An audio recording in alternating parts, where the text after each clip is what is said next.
What is up, and welcome to this first episode of this podcast. Today we're going to go over the Week 7 in the NFL, the games that have already been played. Still waiting on one game tonight, the Monday night game between the Chicago Bears and the Los Angeles Rams. A lot of really good football was played this week. The first slate of games, usually they front load. All the games started like noon or whatever, and the end of those games coming into the witching hours, Scott Hansen likes to call it. The football was incredible. I mean, last week, for fantasy terms, a lot of good teams. If you had a good team, Matthew Berry said this on Fantasy Football Now this morning. If you had a good team, you probably lost last week because a lot of the good players didn't really seem to perform as well as this week, and we'll get into that later on. But gonna start off this first part of this podcast with some injuries. Unfortunately, it's kind of been the tale of this season if COVID hasn't been. This morning, Odell has confirmed that he has torn his ACL. Sad news for him. He's a great player. The league's better with him in it, with him healthy. However, Baker seemed to really perform a lot better going into the rest of the game without Odell, which make from that what you will. Is it Odell commanding the ball? Is it Baker just feeling more comfortable that he can spread it around a little bit more? Because I think 2 weeks ago, he threw a touchdown to someone who wasn't Jarvis or Odell, and he had to go over to those guys and be like, hey, you'll get yours. Just hold on. Just stay with me, which isn't a very good thing in team terms, I don't think. Andy Dalton took a dirty hit from the Washington football team. He was trying to gain some yards on their own end, trying to get from their own goal line, and gave himself up and just took a vicious helmet-to-helmet hit. 15 years ago it would have just been the game, but it wasn't good to watch. I mean, his head just got schmacked, and then his head bounces off the turf as well. Not good. So they had to continue the game with their 7th-round rookie pick from James Madison. I can't remember his name. They might have to give Kellen Moore a player contract and have him strap up the helmet again for the Dallas Cowboys, which is that NFC East everyone knows is really weak. And the Cowboys showed that they're not, with their quarterback troubles right now, it's not looking very good for the Dallas Cowboys. Next, in good news, Jalen Reagor has been activated off the IR this morning. Carson Wentz needs some weapons back. He performed fairly well in the New York Giants game. Carson Wentz seems to make great plays. I mean, plays that Russell Wilson, Aaron Rodgers, Pat Mahomes, those guys make on a regular basis. And then the next play, he'll just kind of run around and it'll make you kind of question like what he's doing. But Jalen Reagor will come in and help them for sure, the rookie wide receiver. Jeff Wilson had a career day against the New England Patriots. The Patriots were not looking at themselves, and the 49ers just showcased once again that their run game is incredible. Jeff Wilson ended on 112 yards and 3 touchdowns and a couple of snags through the air. He was having an incredible game, and it's just unfortunate for him to step up and have a great game and then just go down. And those 49ers, that's been their story for this season, is their unfortunate injuries. Just hope that the rest of their team kind of stays healthy and they can get some of their guys back. Tevin Coleman is coming back this week, I do believe. So be looking out for that. Chris Carson exited the game on Sunday night against the Cardinals with a mid-foot sprain. This morning, the team and him believe that it won't be a severe injury and it won't really hold him out for very long. This injury, however, is Stefania Bell touched on it on Fantasy Football Now on ESPN, that this kind of injury isn't one where you can like play through like a sore ankle, like if you tweak your ankle or something, or it's not really an injury that you can play through. You either fully recover or it's still affecting you and they can't play through it. Last season, this is the injury that ended Cam Newton's season with the Panthers. So it's kind of concerning, even though the team thinks that it shouldn't hold him out. Carlos Hyde stepped in and performed really well. So Carlos Hyde will probably be pretty high up on waivers on Tuesday. Kenny Drake unfortunately left the Sunday night game as well. Obviously unfortunate that this occurred, but Chase Edmonds stepped into that role on the Sunday night game and really performed very well. We'll talk about him in a bit as well. Philip Lindsay left the game against the Chiefs with a concussion. I haven't seen a whole lot about that. Deebo Samuel pulled up with a hamstring, I think is what they believe. He was used as like a running back this game, as they seem to give Jerick McKinnon, a lot of guys, waiver priority from last week. They seem to rest him for the game, and Deebo replaced him in the backfield along with Jermichael Hasty. Deontay Johnson, he had an ankle injury after a very good game against Tennessee in the battle of the undefeated teams.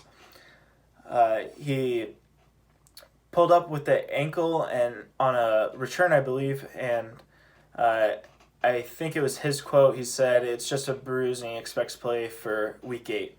Emmanuel Sanders on the COVID list. Hope that he gets well soon. He should be able to come back if everything goes well and for the week 8 game. And Raquel Armstead, he has hospitalized with COVID-19, and it's just very unfortunate situation, obviously, for anyone to get this virus. Prayers up for him for sure. Hopefully he will recover and get back on the football field. So fantasy football studs from this week. A lot of huge performances from teams and players individually.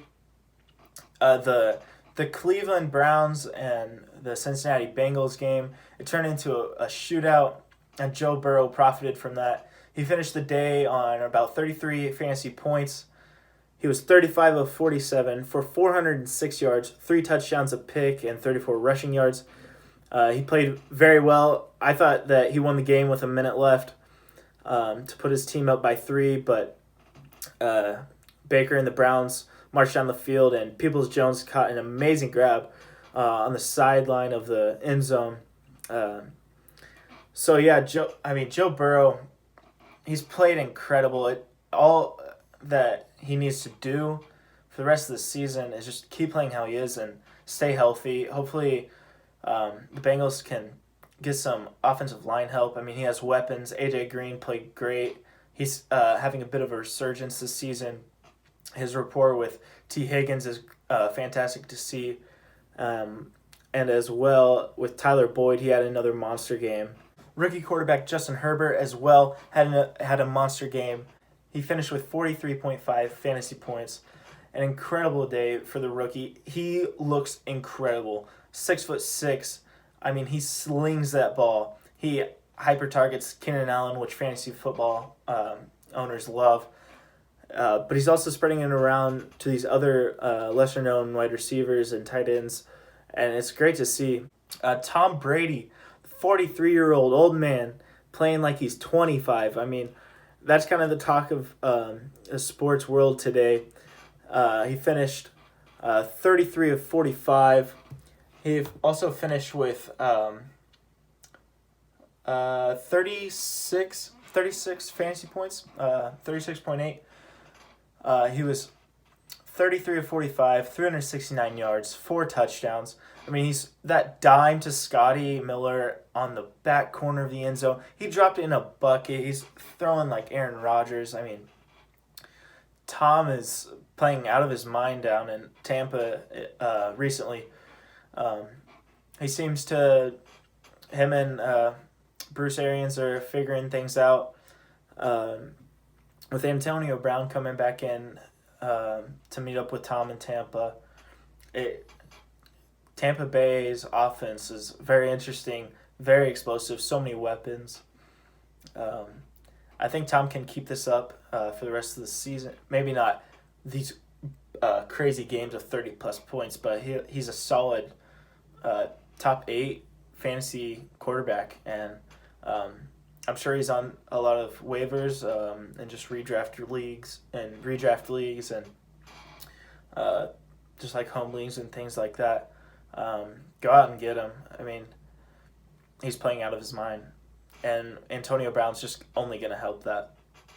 Kyler Murray went crazy in this shootout. He finished the game with 37 fantasy points, 34 of 48 on passing, 360 yards, 3 touchdowns, and 67 rushing yards. He was like, he runs around and no one can touch him. It's crazy that on the biggest stage with the best athletes, the biggest, the fastest, the strongest athletes, he just makes them look stupid. It's incredible.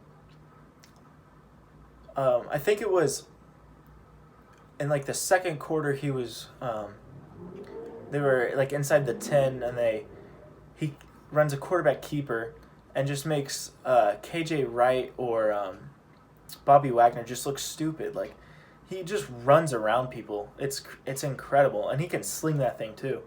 And with D Hop in there, they have an incredible rapport.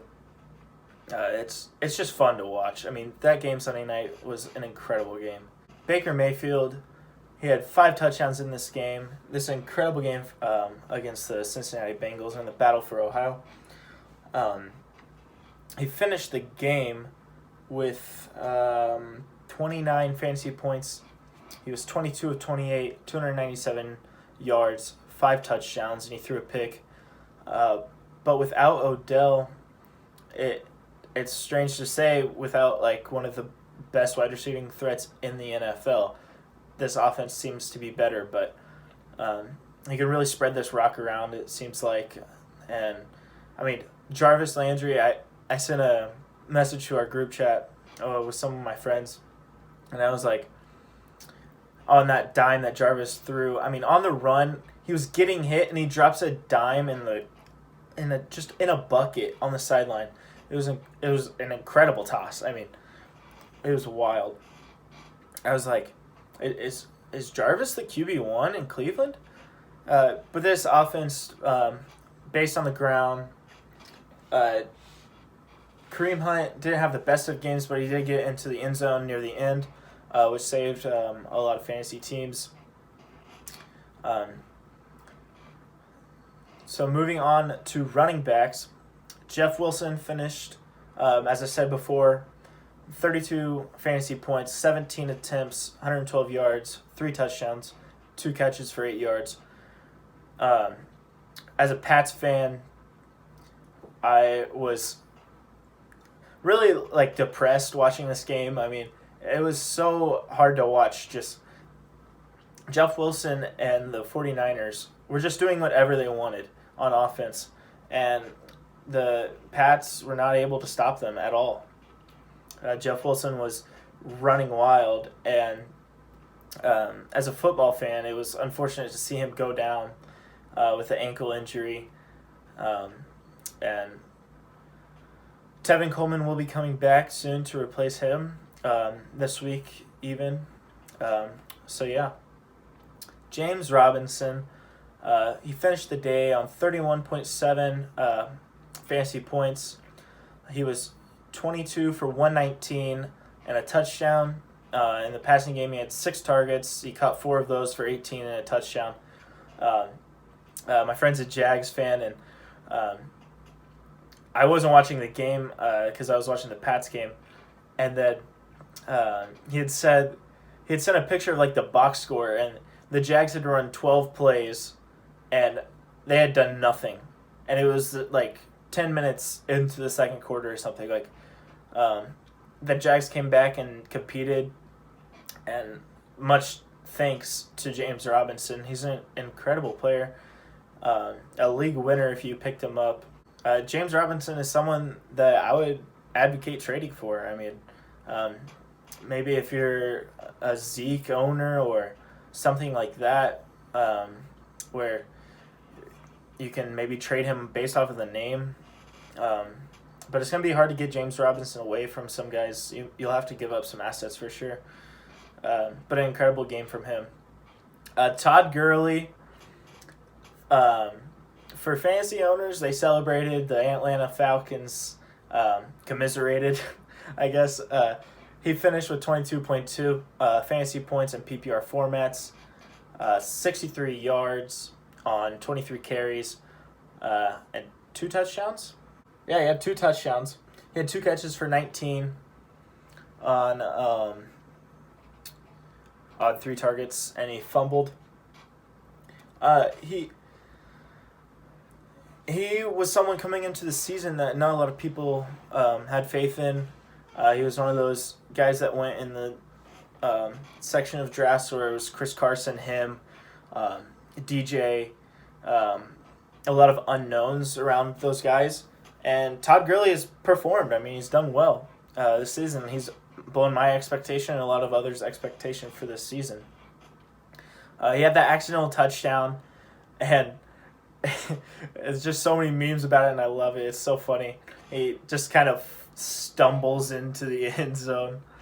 And my friend, who's a Lions fan, celebrated that win for sure, with Matt Stafford leading the Lions down the field and getting TJ Hockenson a touchdown to win the game.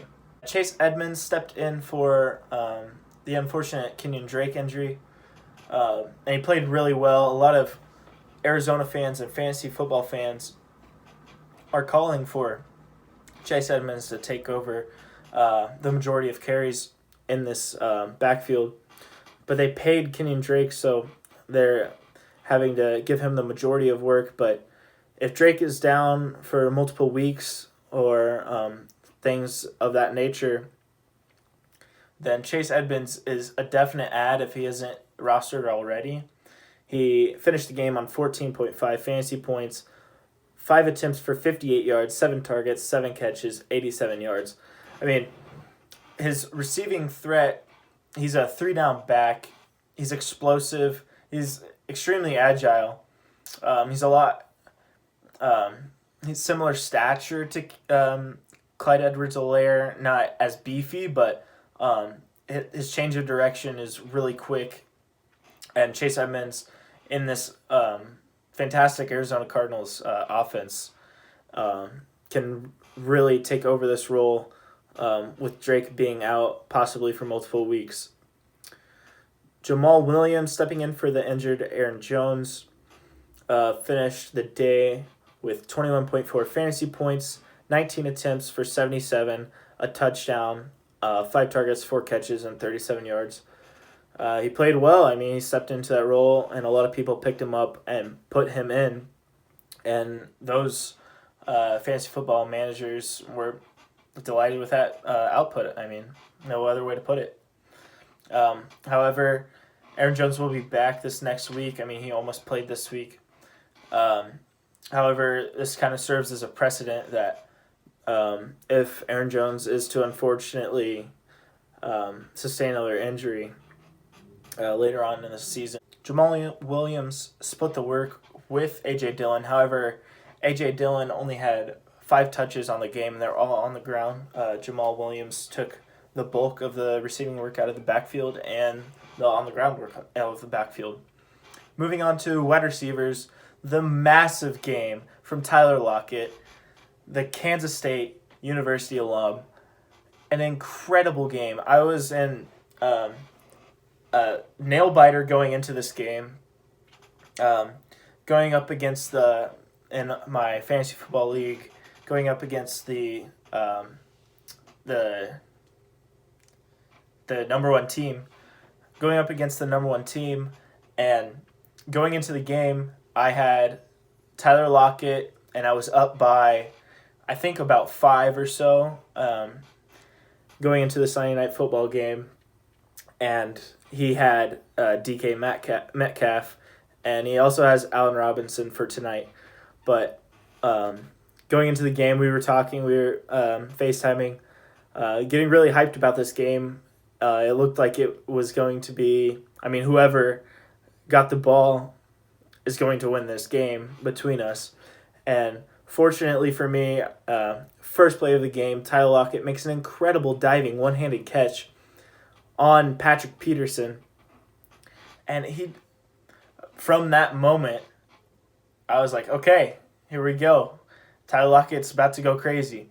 And then he gets the ball, I think, 2 more times on that drive, and with the final touch being in the end zone for a touchdown. And after that, I was kind of like, all right, please keep this up. I need this. I kind of wish that it was just both of them going crazy, like they both had like 30.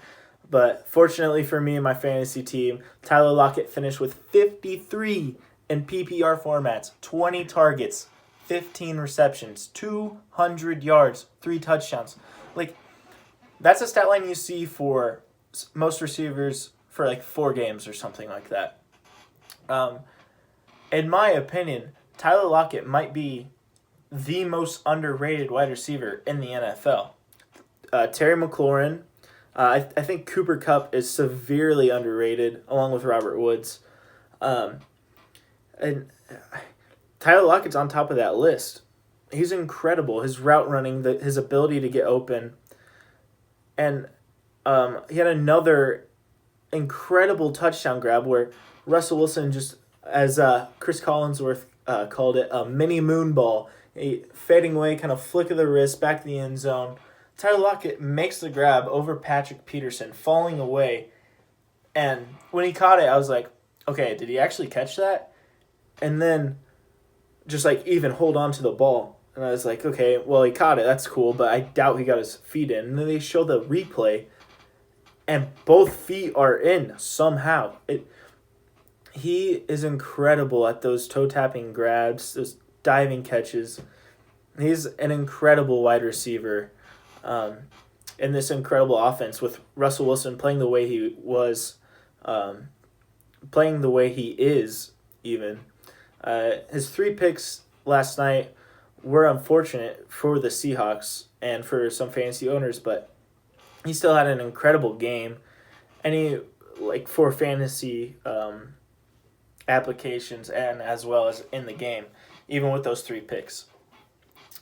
Deontay Johnson finished the game with 29 fantasy points with 15 targets, 9 catches, 80 yards, and 2 touchdowns. Like I said, he came out of the game with an ankle injury on a return, I believe. A lot of Chase Claypool owners were disappointed in his output, but as the stats should suggest, Deontay Johnson performs whenever he's on the field. He has been the most targeted wide receiver in this offense, even with Juju, with Chase Claypool, and with James Washington. He's getting the ball on a great offense, and Big Ben Roethlisberger has just all these weapons, and he chooses to go to Deontay Johnson, even when Chase Claypool and Juju are in the game. Juju also had, I believe, 14 or 13 targets. Kind of had a resurgence after a lot of fantasy managers dropped him in a lot of leagues. So I think that my friend's a Steelers fan. He knew that, he predicted this to happen. He knew that whenever Deontay Johnson's out there, Chase Claypool just doesn't get the ball. And Chase Claypool got, I think, 0.8 fantasy points in PPR compared to Deontay Johnson's 29. Deontay Johnson's on the field. I think the snap rates were, Juju was out there like 95% and Deontay was like 89 or something. So he's on the field most of the time. And he's the wide receiver 1 in this offense. He's the wide receiver I would want in this offense. But with that said, if he does miss game time, then Chase Claypool is a fantastic play, and he has that big game ability like we've seen to score 4 touchdowns in a game. Davante Adams, 44.6 fantasy points, 16 targets, 13 catches, 196 and 2. An incredible game. Most weeks, easily the wide receiver one, but Tyler Lockett had to go out there and show him what's up. I was kind of talking smack to the Davante Adams owner on Tyler Lockett's last, I think it was his touchdown catch he went over, his third touchdown catch. 3 touchdown catches in a game, what? His third catch, I was like, Davante Adams, I mean, who's that? Like, Tyler Lockett's the GOAT. He's incredible. I'm a Kansas fan, so you got to show respect to the K-Staters. I mean, he's incredible. So a little bit of Kansas bias for sure, but I mean, his game on the field does most of the talking. Let's just go back to Davante Adams for a second. He's the guy that you want on your teams. If you can go out and trade for him, trade for him. He's incredible. I mean, he has arguably the MVP frontrunner, the best quarterback in the NFL as his quarterback. So I would go after Davante Adams, or if you have him, you're lucky. So A.J. Brown, wide receiver, Tennessee Titans, had a great game. He was really quiet for a lot of the game, and I had A.J. Brown, and me and the league leader in my home league were going head-to-head, and I was kind of worried. I played him because I needed the home run shot because the league leader's team is incredible. I needed the home run shot from A.J. Brown, and I was just watching Red Zone. I looked down at my phone, and I see A.J. Brown had, like, all of a sudden went from 0 to, like, 15 points, and I was like, wait, what just happened? And eventually they show his touchdown, just a slant to the house. That's the big playability that A.J. Brown has. He finishes the day on 27.3 fantasy points, 8 targets, 6 catches, 153, and 1 touchdown. He's the wide receiver in this offense. Corey Davis gets a lot of like possession and short work, but that big playability from A.J. Brown is what I like to see in a game like how I had going up against a team that you just need that big shot. I could have played someone like Antonio Gibson with like a guaranteed like 15 points, but I chose for the home run shot and it worked, which it doesn't always work. From week 5 through week 7, that 3-game span since he's came back, he has 4 touchdowns. He's finished on an average of about 27 points a game, which isn't really sustainable. However, he has Cincinnati coming up next week, which last week was leaking to Baker, and this Tennessee Titans offense is incredible, though. Derrick Henry will get his next week, and I think A.J. Brown could hit on another deep shot like he has the past few weeks. DJ Moore, wide receiver, Carolina Panthers, finished the day on 25 fantasy points, 4 catches, 80 yards, and 2 touchdowns. He's finally getting into the end zone. Fantasy managers will love to see that. Robbie Anderson, however, I think is the wide receiver to have in this offense. DJ Moore just isn't getting the targets from Teddy Bridgewater as much as we had hoped going into this season. Still an incredible game from him. Next, Tyler Boyd. He went off against the Cleveland Browns. Little shout out to Pat McAfee there. Tyler Boyd finished with 27.7 fantasy points, 13 targets, 11 catches, 101 and 1 on the day. I mean, with Joe Burrow playing the way he is, he can support 3 wide receivers in this offense. AJ Green is getting some work. Tyler Boyd this game was the wide receiver to have. And T. Higgins also had a pretty good game. All three notable wide receivers for the Bengals finished with over 15 fantasy points. AJ Green finished with 15.2 with 7 for 82. T. Higgins finished the day with 71 yards on 5 catches and a touchdown.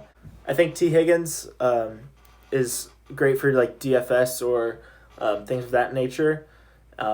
Tyler Boyd was the one to have this game. He had the most of the receiving work, but I think that rest of season I'd rather have T. Higgins. I think Terry McLaurin, wide receiver, Washington football team, heck yeah, finished the day with 22 fantasy points, 11 targets, 7 catches, 90 yards, and a touchdown. He connected on with Kyle Allen on a 50-yard bomb against this awful Dallas Cowboys.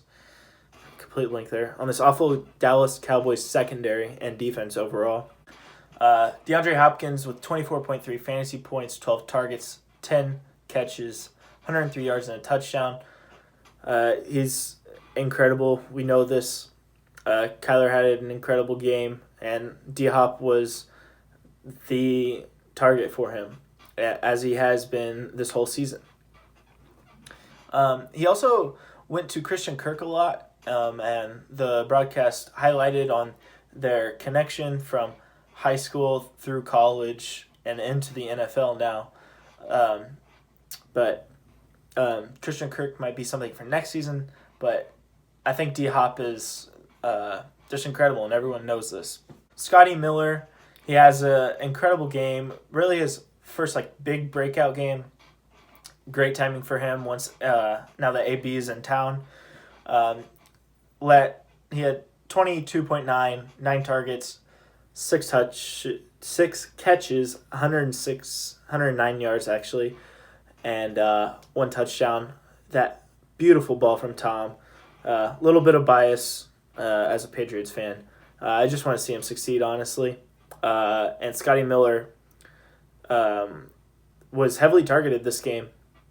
This makes me worry for Mike Evans. I've been kind of worried for Mike Evans after the first few weeks. I mean, if he gets another 3 catches for 3 yards and 3 touchdowns, you'll be happy for sure.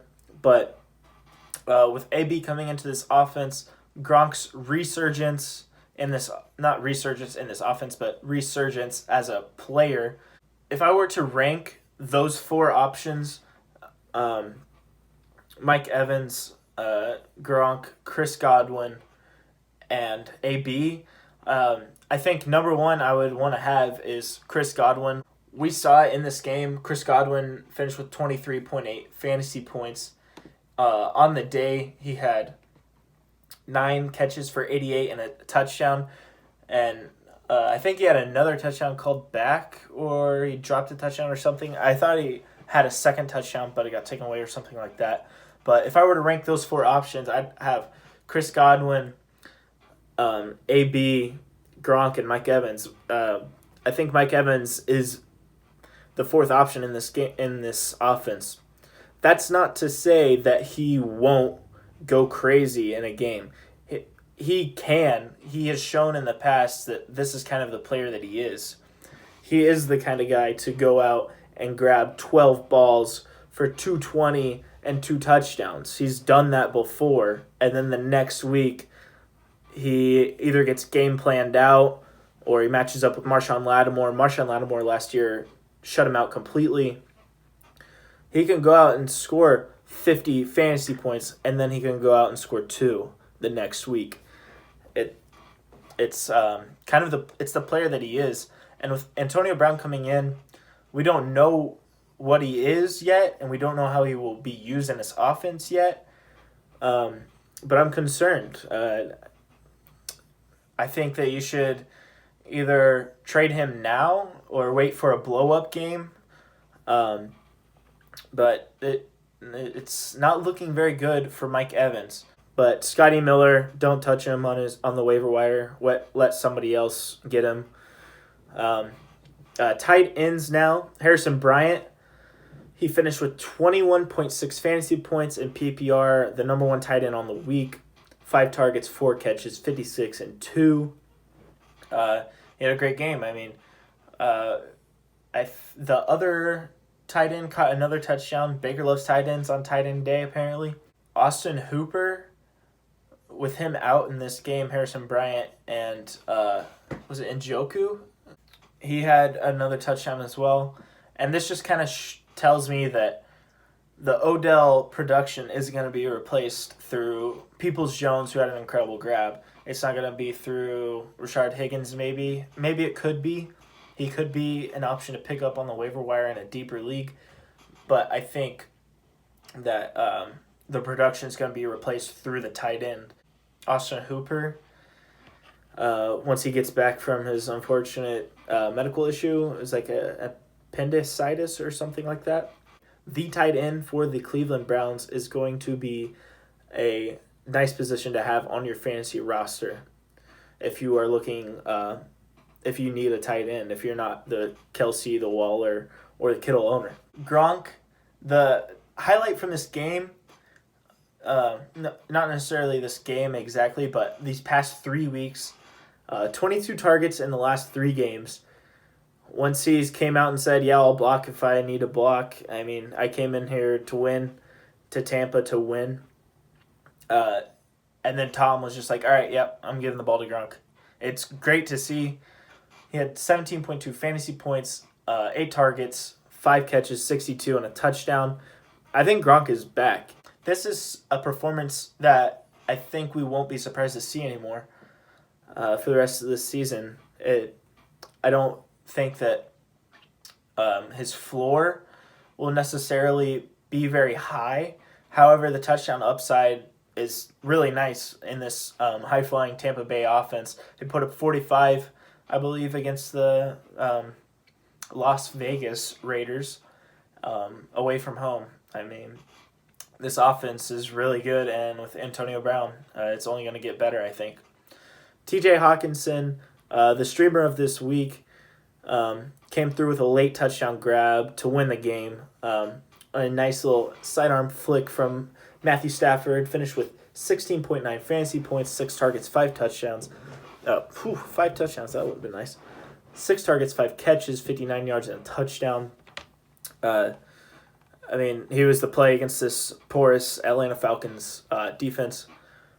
Could he keep this up the rest of the season? I think he's borderline between having him on your team and picking him up off the roster, off of the waivers, and putting him into your roster on matchup play. So now the poor performances from the week, the duds.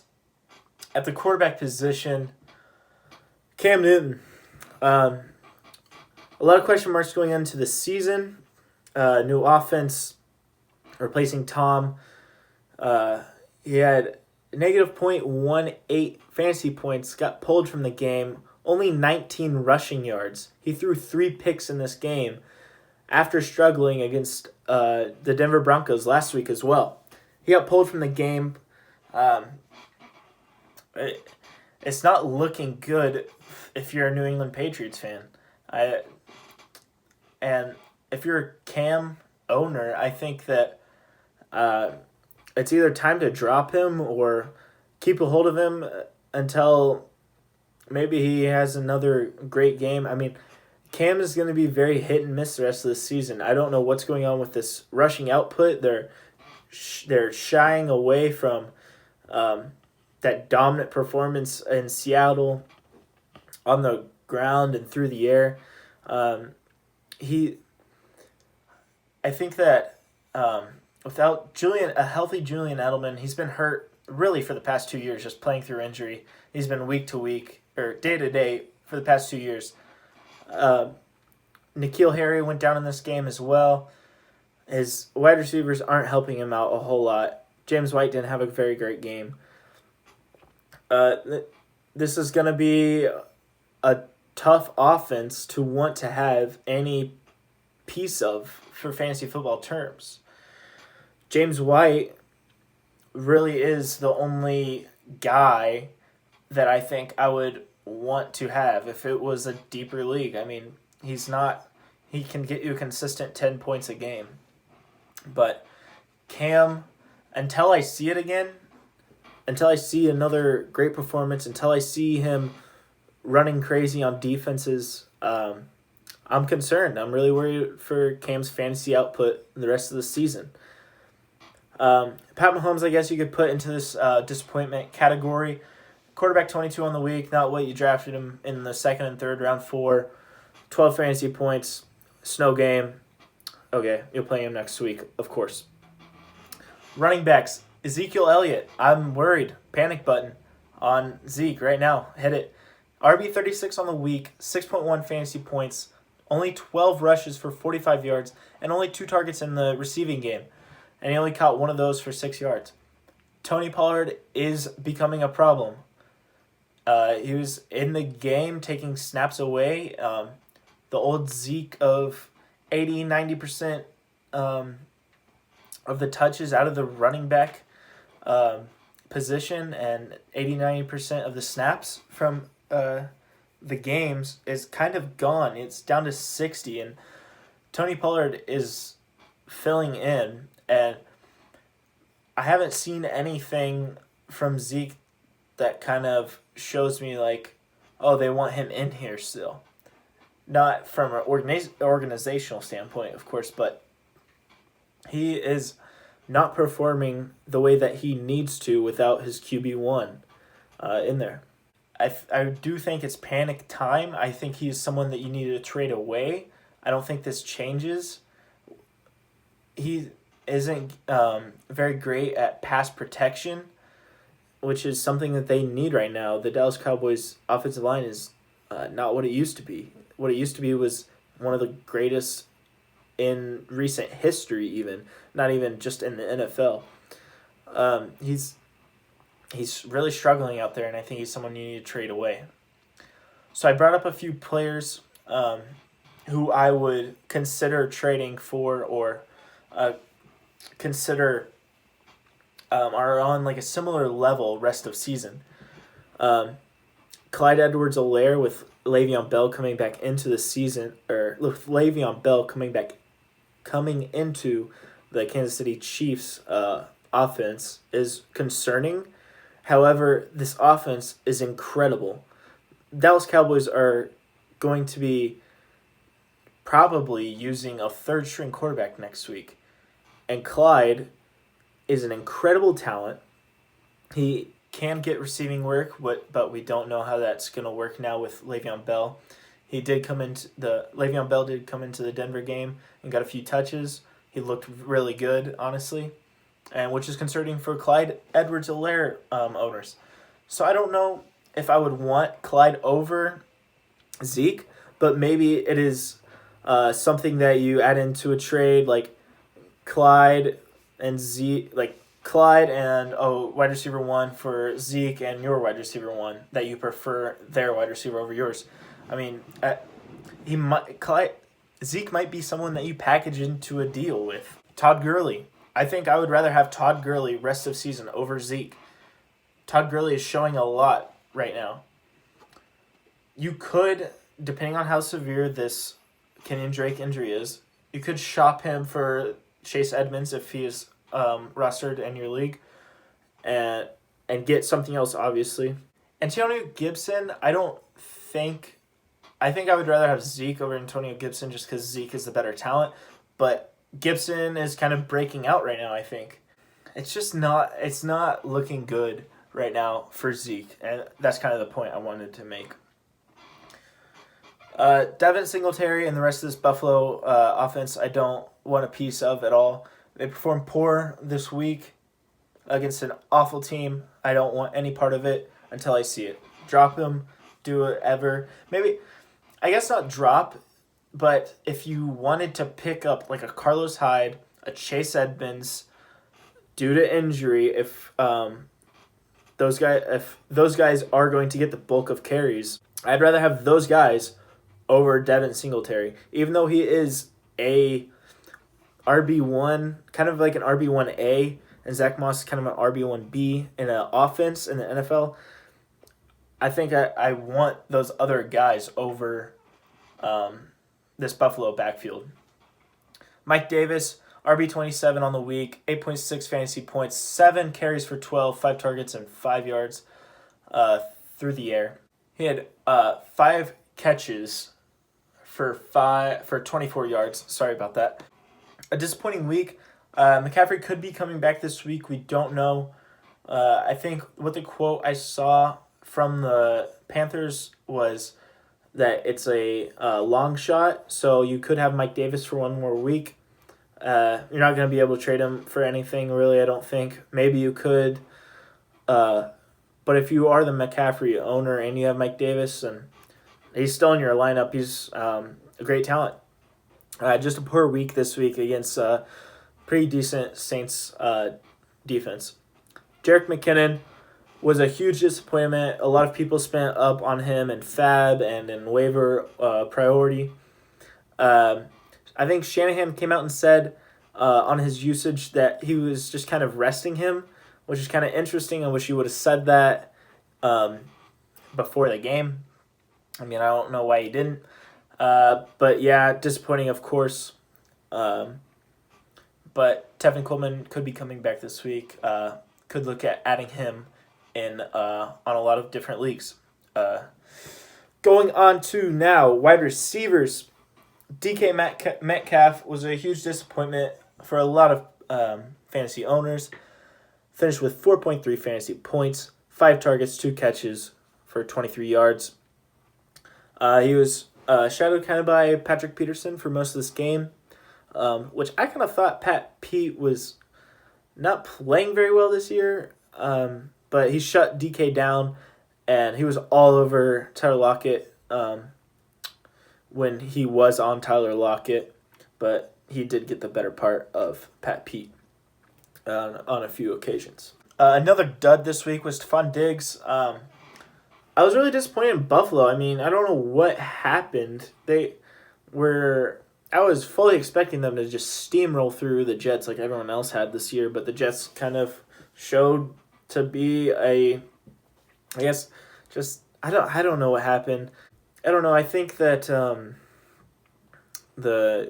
this is just kind of a fluke game. I expect the Bills to get back to what they were doing earlier in this season, and I expect Josh Allen and the rest of this Bills offense to get back on track. At least the big names. Cole Beasley did go off in this game. Yeah, Cole Beasley finished with 22 fantasy points.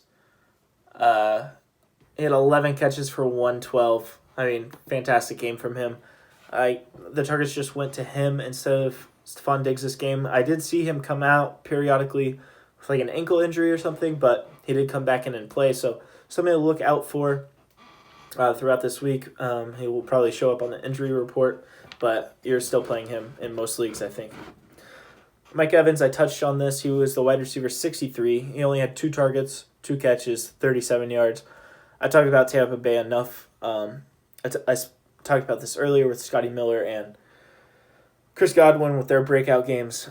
So not going to touch on that. DJ Chark was a huge disappointment. He finished the week I guess none of these guys have finished in these spots exactly because we still have the Monday night game between the Bears and the Rams. But currently, the wide receiver 71 for DJ Chark, 7 targets, 1 catch, 26 yards. He's getting targets, and he's getting a large target share in this offense. However, between him and Gardner, they're just not connecting, at least this week. I expected him to have a bigger week this week, but he just did not come through with that. Odell, obviously, sad news and a huge disappointment that he goes down through a non-contact injury, trying to make a play that he doesn't really need to make, trying to make a tackle on a pick, but it really sucks. It just sucks. Don't like to see people get injured, especially long-term injuries, Chase Claypool, wide receiver 92 currently, 1 catch for -2 yards, and that was his only target on the game as well. I think that's super notable. This trend has been set that whenever Deontay Johnson's in, Chase Claypool is not going to perform as well. and it's going to be Deontay Johnson getting the bulk of the looks and the bulk of the performance. So that's something to note going forward. However, if Deontay Johnson misses, I touched on this earlier, put him in. I mean, he has huge play potential. If you need that huge play potential, play him. Put him in your lineups. CeeDee Lamb. I think this is super important. This Cowboys offense is not something that we can ride rest of the season, I don't think. Even with Andy Dalton, when he does come back from concussion protocol, I don't want a piece of this Cowboys offense. I just don't. CeeDee Lamb had 1 rushing yard. That was it. I think he's droppable. If he was on my roster, I would drop him if it wasn't a dynasty league or something like that. Julian Edelman as well, wide receiver 76 on this week so far. Only had 1 catch for 13 yards and 3 targets. I don't want it. I don't want the Pats offense either. Cowboys and Pats offense players, if I have them, I don't want them. I'm either trading them away or dropping them. The only tradable asset, I think, from either of these offenses is Zeke. And that's maybe Amari Cooper. Maybe I would keep Amari Cooper just because he is a great talent. And I don't know. I just don't like either of these situations. So now going on to our last point of this podcast, the tight end duds. Jonnu Smith, the most notable, with 1.9 fantasy points on the day last Sunday against the Steelers. 4 targets, 1 catch, 9 yards. Not what you were looking for. Not what you were looking for in a really good tight end this year. However, going up against this really good Pittsburgh Steelers defense could be one of the best defenses in recent history. You probably couldn't really play another option, but I don't think you were really expecting much from Jonnu Smith. Travis Kelce finished tight end 22 on the week, 6.1 points, 3 targets, 3 catches, 31 yards. Not what you were looking for, but snow game, another fluke, I think. Just throw it up. He's in your lineup. Never sit him. Never sit any of these Chiefs offensive pieces, these huge premier pieces at least. So that will wrap up this Monday podcast. We talked about the unfortunate injuries that happened from the slate of games on Monday, and we talked about huge breakout performances and studs from this week, as well as performances from players which we expected more from, the disappointments from this week. Tomorrow, I will see you guys on Tuesday for a waiver show. Might get into some predictions and for the rest of the season. Might get into some trade talk as well. So yeah, thank you guys for watching, and I'll see you tomorrow.